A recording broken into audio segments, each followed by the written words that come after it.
سلام، موضوع امروزه در سیم هوزیما. سیم هوزیما از دو قسمت ترکیب یافته است اینکه ساخته شده است. این از قسمت سیم هوزیما از قسمت راههای هوزیما. این قسمت اول این چی است؟ راههای هوزیما. قسمت دوم باشد چی؟ غدودهای هوزیما. راههای هوزیما شروع می شود از کجا؟ از کوکی دهانه. اینجا چی؟ منطقه کوکی دهان می باشد. خروج به کوکی دهان می افتد. از کوکی دهان به کجا؟ به حلق. این منطقه چی؟ حلق. بعد از حلق توسط این قسمت سیوم سرخروده می باشد. توسط سرخروده حرکت میکنه تا کجا؟ تا معده. یعنی کوکی دهان، حلق، سرخروده. بعد از اون چی میشود؟ معده که در معده خوراک جمع میشود. بعد از معده خوراک به روده باریک و همین قسمتی که ما میبینیم روده باریک میباشد. روده باریک و بعد از روده باریک چی؟ خوراک به کجا میگذرد؟ به روده غفص. این حرکت میکنه توسط روده غفص. این روده غفص میباشد. روده غفص و این منطقهش روده راست و منطقه آخرون باشد. این چیز سوراخی مقعد. و قسمت های سیم هوزیما چه خیلی گفتیم ما روده غفص مثلا از 6 قسمت عبارت است، که روده باریک از 3 قسمت عبارت است. هر یک کدام قسمت این رو ما در علاهیدگی دیده میبریم باز. و غدودهای هوزیما باشد. به غدودهای هوزیما این غدود لوبی دهان میگیم. غدود لوبی دهان اصلا سه جفت غدودها ترکیب یافته است. این یکم غدود نزدیک گوش میباشد. دوم این غدود زیری زبان. این زبان باشد در زیر اون جایش است. غدود زیری زبان و غدود زیری جو. نزدیک گوش، زیری زبان، زیری جو. و بعد دیگر غدود این غدود زیری معده میباشد. و غدود کلانترین سیم هوزیما این باشد چی؟ جیگر می باشد که چی را حاصل میکند؟ تلخه را حاصل میکند. نگفتن نماند که در بسیار جا سوال میشود که غدودهای کلانترین سیم هوزیما که بیرون از کانال هوزیما جایگیر شدن این کدام ها می باشند؟ مثلا نوبر کردگیم غدود لوبی دهان، جیگر و غدود زیر معده. چقدر که به ما معلوم است سیم هوزیما از دو قسمت عبارت می باشد: راههای هوزیما و غدودهای هوزیما. راههای هوزیما وظیفه‌شون این حرکت ماده غذایی. غدودهای هوزیما کدام وظیفه را اجرا میکنند؟ غدودهای هوزیما این وظیفهشون حاصل کردن فرمنت های سیستم هوزیما. در اینجا یک سوالی به میان میاد: فرمنت های سیستم هوزیما کدام وظیفه را اجرا میکنند؟ فرمنت های سیستم هوزیما وظیفهشون در تجزیه کردن ماده غذایی اشتراک میکنند. زیرا که ماده غذایی که ما استعمال میکنیم آنها اصلا ماده کلان مولکولا میباشند و در پدمک‌های روده آنها با آسانی جبیده نمیشن. یعنی خلاصه جبیده نمیشن. از این رو آنها با تجزیه بیولوژی دچار میشن. یعنی ماده کلان مولکولا با عبارت دیگر پلیمرها تا مونومرها تجزیه میشن و در سیستم هوزیما در پدمک‌های روده جبیده میشن و میشود که ماده اندازش خرد باشد خودش، مثلا به مانند آب، ویتامین ها و میکرو المنت ها. اینها در سیستم هوزیما به یگان تجزیه بیولوژی دچار نمیشن زیرا که اندازه آنها خرد است و آنها خودشان میتوانند در سیستم هوزیما در پدمک‌ها جبیده شوند به یگان مانع. و سفیده ها، کربوهیدرات ها، چرب ها، کیسلات نوکلئینی، این 4 گروه ماده ارگانیکی ما داریم: سفیده، کربوهیدرات، چرب، کیسلات نوکلئینی. آنها در سیستم هوزیما با تجزیه بیولوژی دچار میشن، یعنی پلیمر میباشن تا مونومرها تجزیه میشن. و وابسته به آن که ما 4 گروه ماده ارگانیکی داریم، فرمنت های سیستم هوزیما نیز با 4 گروه جدا میشن. یعنی فرمنت هایی که سفیده را تجزیه میکنند میگن پروتئاز ها. فرمنت هایی که کربوهیدرات را تجزیه میکنند، یعنی کربوهیدرات یا انگشتاب ها رو میگن کربوهیدرات ها. فرمنت هایی که چرب را تجزیه میکنند، یعنی لیپید، چرب یا اینکه لیپید میگیم لیپاز ها. فرمنت های کیسلات نوکلئینات رو تجزیه میکنند. نگفتن نماند که هر یک فرمنت در سیستم هوزیما برای تیزانیدن یک ریاکسیون اشتراک میکنه، یعنی در تجزیه کردن یک ماده اشتراک میکنن. از این رو فرمنت ها به چند گروه جدا شدن. فرمنتی که سفیده رو تجزیه میکنه مثلا پروتئاز هیچگاه به کربوهیدرات و چرب و کیسلات نوکلئینی تاثیر کردن نمیتواند. یعنی این یکی از خاصیت های مخصوصی فرمنت میباشد که میگن مخصوصیت.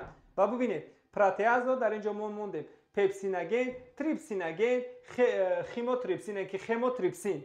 ببینید پپسیناگین اصلا این در شکلی نافعال میخوره در سیستم هوزیما، نافعال است، یگون وظیفه را اجرا کردن نمیتونه. پپسیناگین با تاثیر اکسلات اخلورید، یعنی با تاثیر اشخلور تبدیل میشود به پپسین و در تجزیه سفیده ها اشتراک میکنند. سفیده ها را تا پپتون تجزیه میکنند. تا پپتون یعنی ماده کلان مولکولا را تا اندازه خرد مولکولا تجزیه میکنند. و بعد از این تریپسیناگین این هم در شکلی نافعال میخورد. تریپسیناگین با تاثیر کیسلات تلخه، یعنی با تاثیر تلخه به تریپسین تبدیل مییابد و در نتیجه همین پپتون های حاصل شده را در روده پپتون در معده حاصل میشود. وقتی پپتون به روده میگذرد، پپتون رو تریپسیناگن تا امینوکیسلات ها تجزیه میکنند. تا امینوکیسلات از این رو در اینجا اشاره شده است. سفیده ها تا امینوکیسلات با تاثیر پپسیناگن، تریپسیناگن، خیموتریپسین با تاثیر همه آنها با تاثیر فرمنت های پروتئاز ها. بعد گروه دیگر این کربوهیدرات ها می باشند،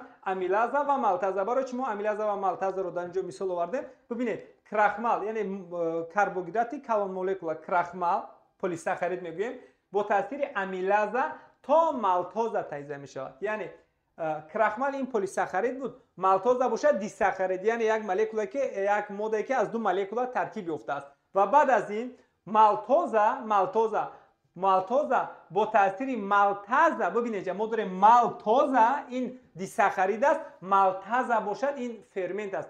مالتاز با تاثیر مالتاز تا گلوکوز تجزیه می شود و بعد از این گلوکوز در سیستم هاضمه به خون جویده می شود. چرب ها باشد ترکیب یافتن از گلیسرین و کیسلات اولی چربی با تاثیر لیپاز ها چرب تجزیه می شود به چی؟ با گلیسرین و کیسلات اولی چربی و کیسلات روغنی. کیسلات نوکلئینات باشد با تاثیر نوکلئاز ها تا نوکلئوتید ها چی میشن؟ تجزیه میشن و این ماده تجزیه شده در سیستم هاضمه جویده میشن. حالا ما شروع میکنیم با آموزش قسمت اولی سیستم هاضمه یعنی کوکی دهان. در کوکی دهان جایگیر شده است چی؟ دندان ها، زبان، غدودهای لعابی دهان، کمی سخت، کمی نرم، بادمک ها و غیره ترکیبات ها. حالا ما هر یک قسمت آن رو پوراتر دیده میبریم. حالا ما دیده میبریم ساخت آناتومی دندان رو. از نگاه ساخت آناتومی دندان از سه قسمت عبارت میباشد. این غلافک دندان، گردنک دندان و ریشه دندان. ببینید غلافک دندان از بیرون پوشیده شده است با ایمال. ایمال از همه بافته سخت‌ترین ارگانیسم انسان به حساب می‌رود. در زیر ایمال باشد دنتین قرار دارد. گردنک و ریشه باشد با سمن پوشیده شده است. در داخل دندان یعنی کوکی دندان با بافته پیوست کننده پر شده است که آن را پولپا می‌نامند و پولپا در داخل پولپا رگ‌های خونگرد و عصب‌ها قرار دارند که وظیفه این با غذا تامین کردن و با عصب تامین کردن دندان میباشد. دندان‌های آدم با مانند دیگر شیرخواران تفریق شده میباشد. ببینید در اینجا دندانی که این دندان‌های شیری و دندان‌های دویمی. دندان پیش شمارش در جاق پایان 4 تا، در جاق بالا باشد 4 تا. شماره دندان‌های پیش چند تا میباشد؟ یعنی 4 چند 8 تا دندان پیش داریم ما. دندان اشک در جاق پایان 2 تا اشک، در جاق بالا باشد 2 تا یعنی 2 ضرب 2 یعنی 4 تا دندان چی داریم؟ دندان اشک 4 تا، دندان پیش باشد 8 تا. دندان کرسی خورد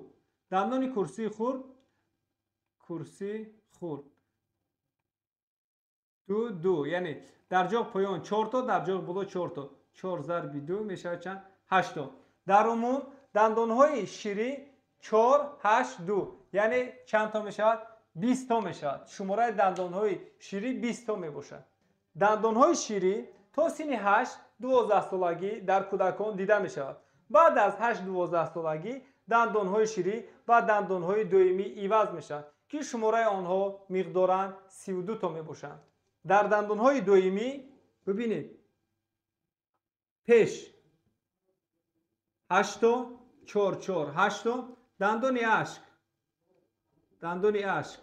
4 1 2 3 4 تا یعنی 4 تا دندان اشک. دندان کرسی خورد 1 2 3 4 یعنی کرسی خورد 8 تا. کرسی کلان باشد کرسی کلان 3 6 و 6 چند میشه؟ 12 یعنی کرسی کلان چند تا؟ 12 تا. در عموم چند تا میشود؟ ببینید در عموم 8 16 20 32 یعنی 32 تا دندان چی دیم؟ 32 تا دندان دویمی. اما از سن 12 سالگی تا سن 24 سالگی شما دندان‌های دویمی رو 32 تا نمی‌بینید بلکه 28 تا می‌بینید. سبب در چی؟ سبب در اون است که همین دندان‌های کرسی کلان جفت آخران دندان کرسی کلان این دندان عقل میباشد که در سن 24 26 سالگی میبارد و شماره دندان‌ها بعداً چند تا میشد؟ 32 تا میشد. نه 1 2 3 4. ана 4 تا از سن 24 26 سالگی اون طرف پیدا میشود و شماره دندان میشود 32 تا. چگونه که ما گفتیم دندان های آدم این تفریقه شده می باشند، هر یک کدام آنها از روی وظیفه از همدیگر فرق میکنند. مثلا دندان پیش وظیفه گزیدن خوراک را به عهده دارد، دندان اش داشتن و میده کردن خوراک، دندان کرسی باشد یعنی کرسی کلان و خرد وظیفه‌اش میده کردن و خاییدن خوراک را به عهده دارند. ساختار دیگری که در کاوکی دهان دیده می شود این زبان می باشد. زبان اصلا بافته موشکی می باشد، موشکی کندلانگرخت و زبان یک چند وظیفه را در کاوکی دهان اجرا میکند. یکی از این وظیفه ها معین کردن طعم غذا. چگونه طعم غذا را معین میکند؟ مثلا قسمت نوک زبان، رقم یک، قسمت نوک زبان اصلا کدام مزه را معین میکند؟ نوک زبان مزه شیرینی. دوم قسمت این پهلوی زبان میباشد. نوک زبان بعد از آن پهلوی زبان. پهلوی زبان باشد مزه شوری را حس میکند. و سوم قسمت باشد این کنارهای زبان که وظیفه معین کردن ترشی. قسمت چهارم باشد ریشه زبان که وظیفه معین کردن تلخی رو به عهده دارد. چگونه ما باید این مزه ها رو به قسمت های زبان معین کنیم تا اینکه جای آنها رو عوض نکنیم؟ ببینید، یکم این قسمت نوگی زبان، دوم پهلوی زبان، سوم کنار زبان، چهارم باشد ریشه زبان و هر یک قسمتی آن با مزه آن موافقت میکنه. یکم از همه مزه‌ای که ما بیشتر دوست می‌داریم، بیشتر استفاده میکنیم، این شیرینی میباشد. نوگی زبان شیرینی.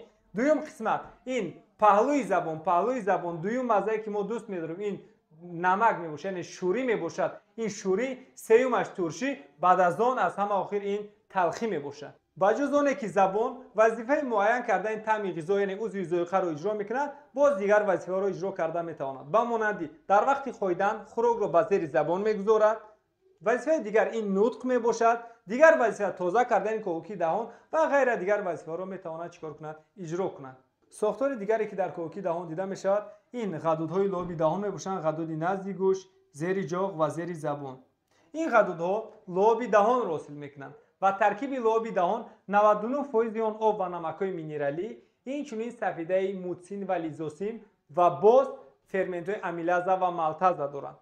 سفیده موتسین وظیفه حاصل کردن لونده خوراک را اجرا میکند، یعنی خوراکی که ما میخواهیم در کاوکی دهان این خوراک به شکل لونده تبدیل می‌یابد. سطح بالای این لونده با یک پرده احاطه است که این پرده حسابی سفیده موتسین حاصل میشود و این وظیفه آسان کردن حرکت آن یعنی لغزش آن را زیادتر لغزانک میکند لونده خوراک را.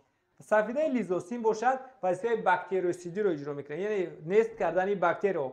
فرمنت امیلازه و مالتازه باشد در تجزیه کربوهیدرات ها. مثلا امیلازه پلیساکارید رو تا دیساکارید مالتوزه تجزیه میکند و دیساکارید مالتوزه را باشد فرمنت مالتازه تا گلوکوز تجزیه میکند.